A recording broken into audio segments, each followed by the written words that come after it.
এই স্থানটার দিকে তাকালেই মনে পড়ে যায় আমাদের সেই সোনালী শৈশব। এই পাম্পের ঠান্ডা পানির নিচে কত বিকেল কেটেছে।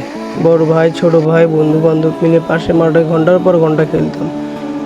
ফুটবল, ক্রিকেট, দৌড়ঝাঁপ, লুকোচুরি। মাটি আর ঘামে ভরে যেত শরীর। খেলা শেষ হলেই সবাই দৌড়ে চলে আসতাম এখানে। পানির জোর ঝাপটা গায়ে পড়তে হাসিতে ভরে উঠত চারপাশ। কেউ কাউকে পানি ছিটাতাম, কেউ কাদায় বসে মজা করতাম। তখন মনে হতো পৃথিবীর সব আনন্দ যেন এই জায়গাটাতেই। সেই মাঠও ছিল, আমরা সবাই একসাথে ছিলাম।